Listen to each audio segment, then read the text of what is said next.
मैंने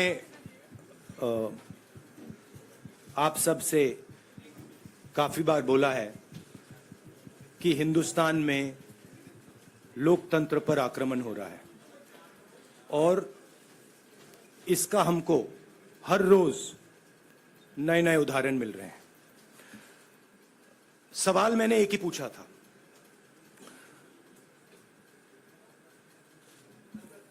फाउंडेशन पे जाता हूं,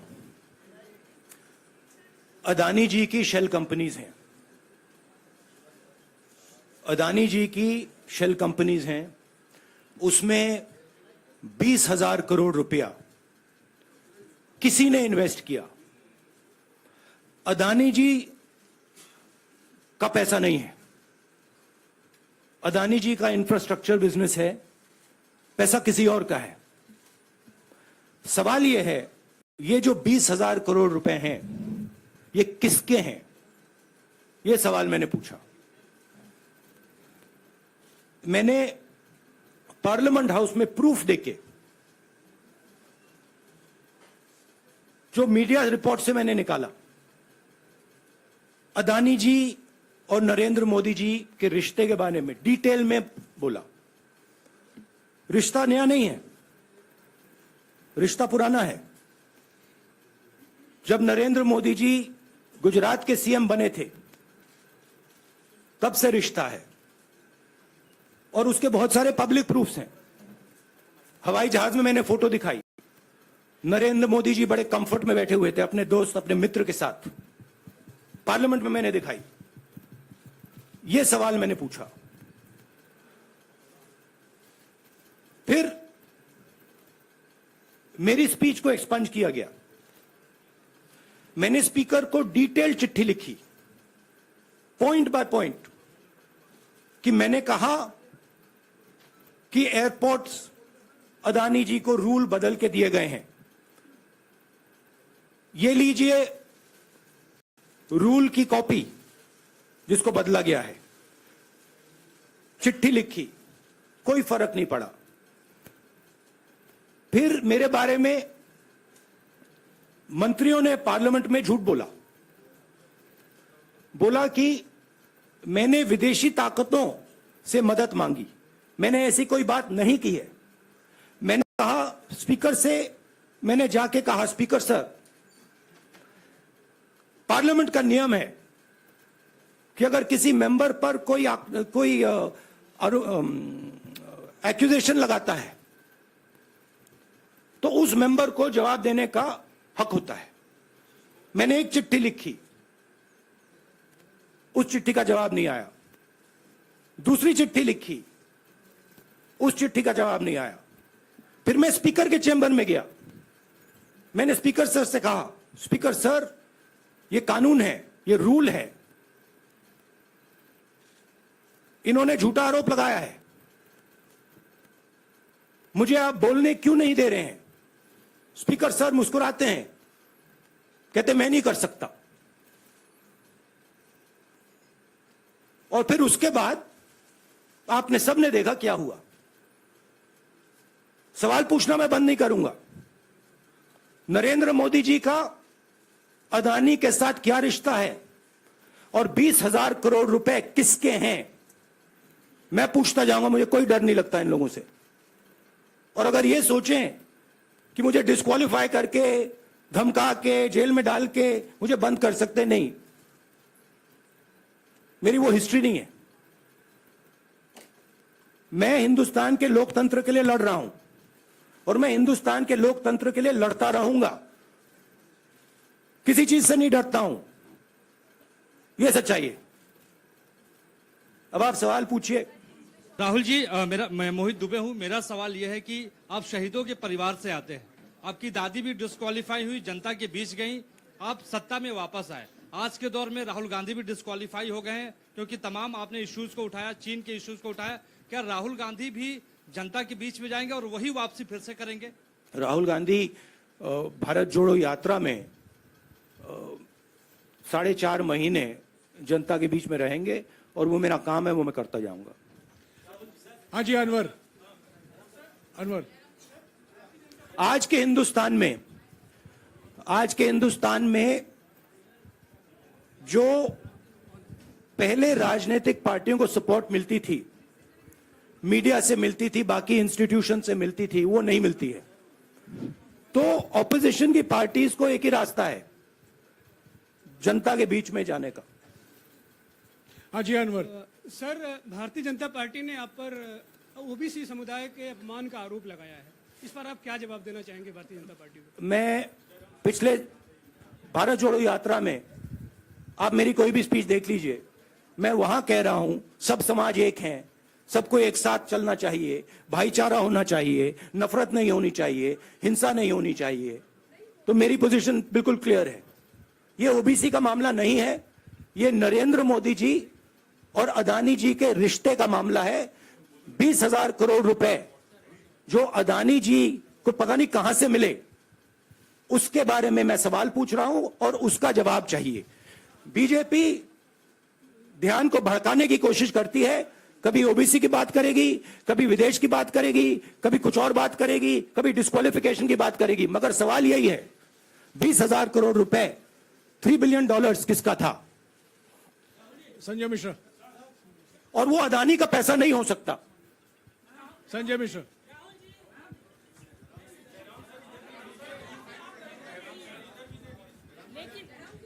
आपने कहा आप डरते नहीं हैं, लेकिन स्टेट के टारगेट पे हैं और स्टेट आपके खिलाफ है, पूरी स्टेट, पूरी मशीनरी आपके खिलाफ है। ऐसे में आपके सामने चैलेंजेस बहुत बड़ा है, तो रास्ता क्या है, रणनीति क्या देखिए है? भैया,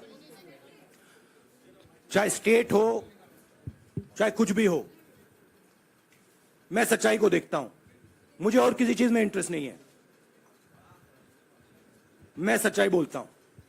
राजनीति में ये फैशनेबल बात नहीं है, मगर ये बात मेरे खून में है।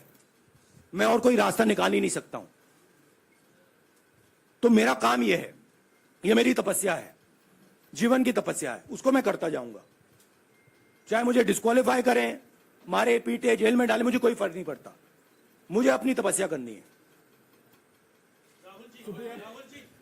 इस देश ने मुझे सब कुछ दिया है। शांत हो जाइए। इस देश ने मुझे सब कुछ दिया है, प्यार दिया है, इज्जत दी है, इसलिए मैं ये करता हूं।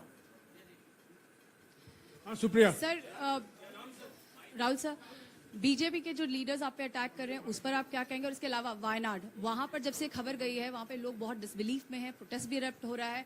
आप अपनी कॉन्स्टिट्यूएंसी के लोगों को क्या कहना चाहेंगे? नहीं, मैंने सोचा है कि मैं अपनी, देखिए मैंने कॉन्स्टिट्यूएंसी में भी बोला कि वायनाड के लोगों के साथ मेरा पारिवारिक रिश्ता है, फैमिली प्यार का रिश्ता है।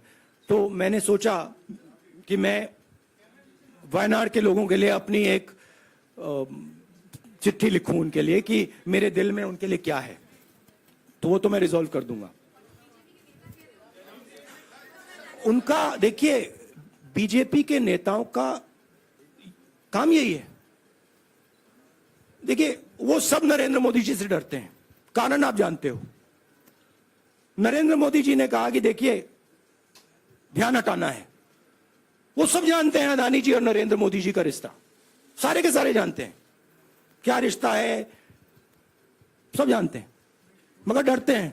तो अगर नरेंद्र मोदी जी ने उनसे कहा कि भैया ध्यान उधर करो, ध्यान उधर करेंगे। मगर सवाल यही है 20,000 करोड़ रुपए किसका है? हाँ, जैनेंद्र। जैनेंद्र। राहुल जी, पूरी कांग्रेस पार्टी, सर, पूरी कांग्रेस पार्टी ये कह रही है कि आप चाहे वो गुजरात की कोर्ट ने आपको सजा सुनाई या आपका निलंबन हुआ, ये सब कुछ केंद्र सरकार, प्रधानमंत्री के इशारे पर हो रहा है। लेकिन बीजेपी कह रही है कि कानून ने अपना काम किया है। तो जो ये दलील है कि कानून ने आपको सजा दी है और उसी की वजह से आपका निलंबन भी हुआ है, इस पर आप क्या कहेंगे? देखिए, लीगल मैटर है, पर ये हुआ है। लीगल मैटर है। मैं हिंदुस्तान के लीगल सिस्टम को रिस्पेक्ट करता हूं। मैं लीगल मैटर पे इस प्रेस कॉन्फ्रेंस में बात नहीं करना चाहता हूं। हाँ, संजीव। अगर आपके लीगल सवाल होंगे तो आप हमारी लीगल टीम से पूछ लीजिए।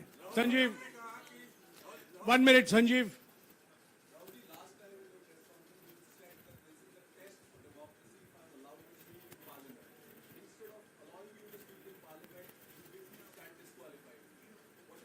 No, look, please understand why I have been disqualified. I've been disqualified because the Prime Minister is scared of my next speech. He's scared of the next speech that is going to come on Adani, right? I've seen it in his eyes. So he's terrified of the next speech that is going to come, and they don't want that speech to be in Parliament. That's the issue. That is why, first the distraction, now the disqualification. Please don't be confused about this matter. There is a deep relationship between Narendra Modi ji and Mr. Adani. There is a question. 20,000 crore rupees have suddenly arrived in Mr. Adani's shell companies. Where has this money come from? Whose money is it? It is, some of these companies are defense companies. Why is the defense ministry not asking this question? Why is the defense ministry not asking the question? But please explain to us, whose money is this that is being spent on our drone development, that is being spent on our missile development, that is being spent on our ordnance production? Why is the defense ministry not asking this question? Manjari, please. एक minute मंजरी. सदस्यता की रद्द हुई तो उसके बाद बहुत सारे ऐसे विपक्षी दल जो अभी तक कांग्रेस से दूरी बना के चलते थे वो भी आपके समर्थन में आए. तो आपको क्या लगता है अब वो समय आ गया है जब सारे विपक्ष को एकजुट हो जाना चाहिए? मैं उन सब विपक्षी दलों का धन्यवाद करता हूं कि उन्होंने इस बात में हमारी सपोर्ट की और हम सब मिलके काम करेंगे. रंजीता. जिस बयान को लेकर आपको ये सजा सुनाई गई है, क्या आपको लगता है, आपको अफसोस है उस बयान को लेकर? क्या कहेंगे उस बयान पर? अब देखिए, अब ये लीगल डिस्कशन है, उस पे मैं टिप्पणी नहीं करना चाहता हूं क्योंकि ये कोर्ट में मामला है. मगर मैं जो भी सवाल उठाता हूं वो सोच समझ के उठाता हूं. हाँ जी, नीरज. राहुल जी, अभी कुछ ही दिन पहले लक्षद्वीप के सांसद मोहम्मद फैजल की सदस्यता गई थी और बाद में हाईकोर्ट ने स्टे कर दिया था. अभी उनकी मेंबरशिप रीइंस्टेट नहीं हुई है. देखिए, सुन लीजिए. हाँ. राहुल जी सुन लीजिए. अभी उनकी सदस्यता रीइंस्टेट नहीं है, लेकिन चुनाव आयोग ने चुनाव की घोषणा करने के बाद उसे रोक दिया था. अगर ऊपरी अदालत से आपको स्टे मिलता है तो आपको उम्मीद है कि लोकसभा स्पीकर भी आपकी सदस्यता को बहाल कर देंगे? मुझे उम्मीद में कोई इंटरेस्ट ही नहीं है. चाहे मुझे सदस्यता मिले ना मिले, मैं अपना काम करूंगा. अगर ये मुझे परमानेंटली डिस्क्वालीफाई कर दें तो भी मैं अपना काम करूंगा. अगर मुझे रीइंस्टेट कर दें तो भी मैं अपना काम करूंगा. मुझे कोई फर्क नहीं पड़ता मैं पार्लियामेंट के अंदर हूं या बाहर हूं, कहां हूं. मैंने आपसे कहा मुझे अपनी तपस्या करनी है, मैं उसको करके दिखाऊंगा. आपके लिए नहीं, अपने लिए. रवि, एक मिनट रमन. हाँ. एक मिनट रमन.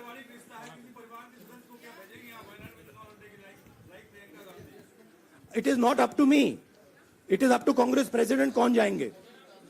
राहुल जी मेरा सवाल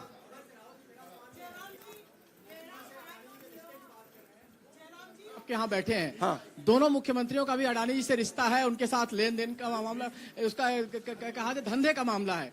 लेकिन क्या धंधे का मामला क्या बात कर रहे हैं? ये धंधा रोकेंगे ये लोग? जिनके पास जो भी स्टेट का उनके साथ नाता है, जो भी बिजनेस चल रहा है, वो बिजनेस रोका जाएगा क्या? देखिए, सिंपल सी बात है, आप डिस्ट्रैक्ट करने की कोशिश मत कीजिए. 20,000 करोड़ रुपए अदानी जी की शेल कंपनीज में कहां से आए? आप इंक्वायरी कीजिए.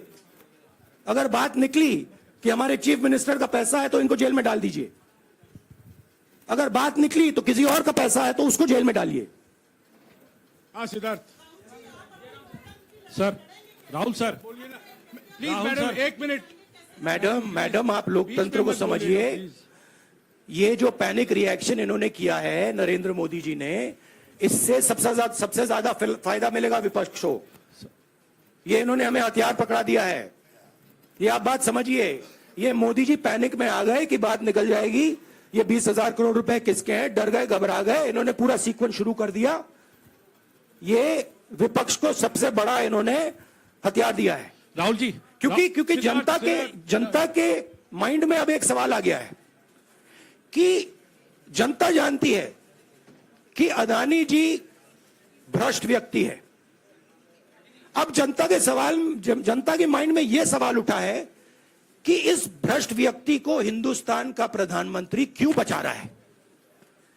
यह मतलब अब सब कुछ बीजेपी के लोग, नरेंद्र मोदी जी सब कुछ इस व्यक्ति को बचाने के लिए क्यों कर रहे हैं। दूसरा सवाल, बीजेपी के लोगों ने कहा कि अदानी पर आक्रमण देश पर आक्रमण है। मतलब इनके माइंड में देश अदानी है और अदानी देश है। बात समझिए। राहुल जी, हाँ, सिद्धार्थ। राहुल जी, मेरा सवाल आपसे ये सिद्धार्थ। है कि जब आप ये फैसला सामने आया, आपको मैक्सिमम पनिशमेंट जो है इसमें हो सकती है वो आपके लिए मुकर्रर की गई।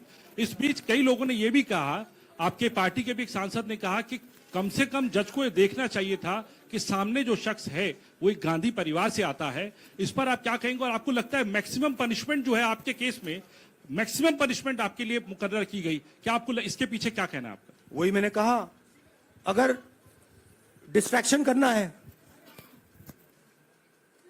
करना है, मैक्सिमम पनिशमेंट की तो जरूरत है। मिनिमम पनिशमेंट से बात थोड़ी बनेगी। मैं तो सोच रहा था भैया 5 साल होते, 7 साल होते, 10 साल होते, वो भी मिल जाता। मुझे क्या फर्क पड़ रहा है। यार राजदीप,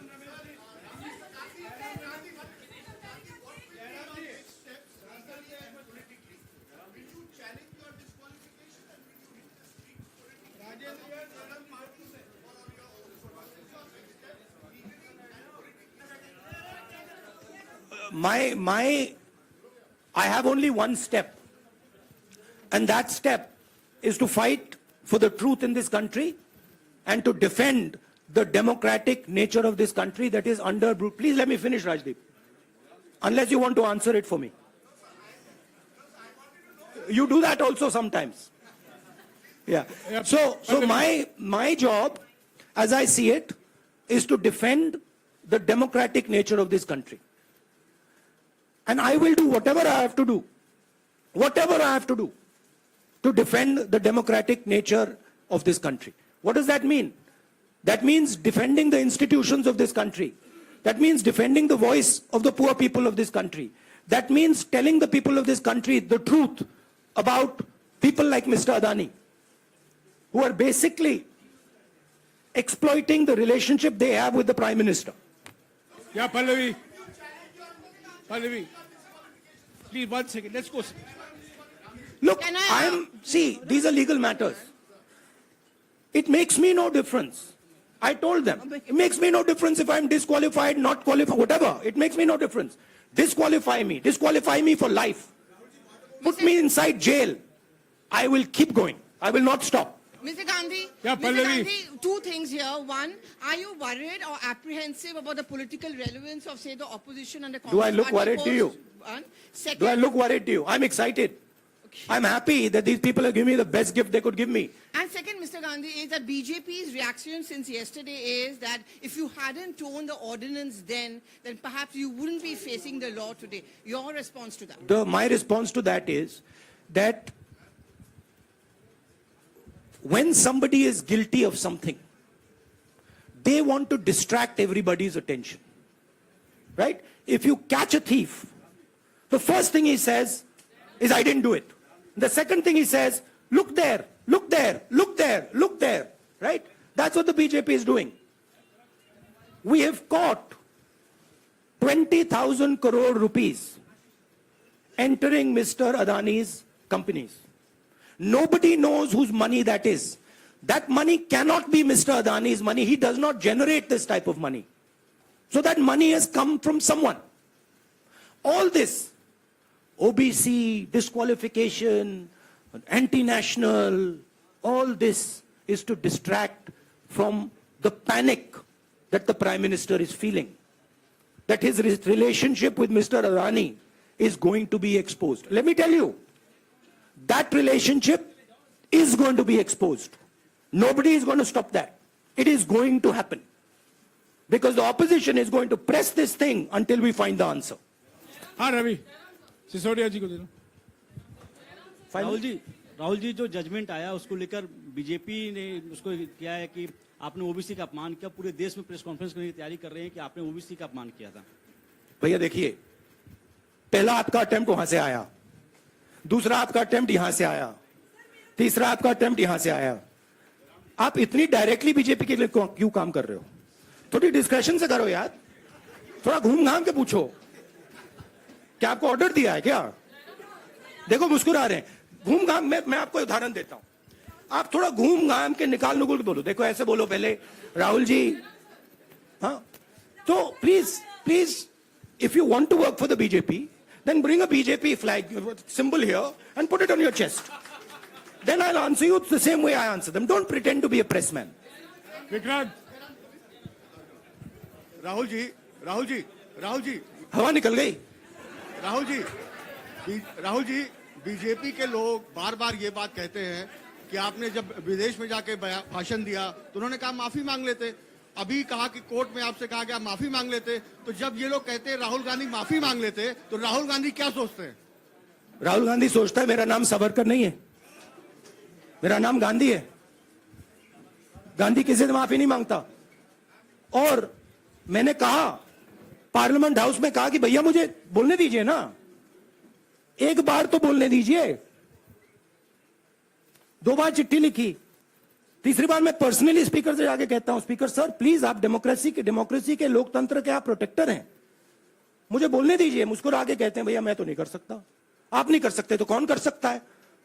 शायद मुझे जाके मोदी जी से पूछना पड़े, वो तो करने नहीं देंगे. तो मेरा जो पॉइंट है, इस देश में लोकतंत्र खत्म हो गया है. इस देश के लोग जो इनके दिल में है, हमारे दिल में है, बोल नहीं सकते हैं. इस देश के इंस्टीट्यूशन पर आक्रमण हो रहा है. और उस आक्रमण का मैकेनिज्म क्या है?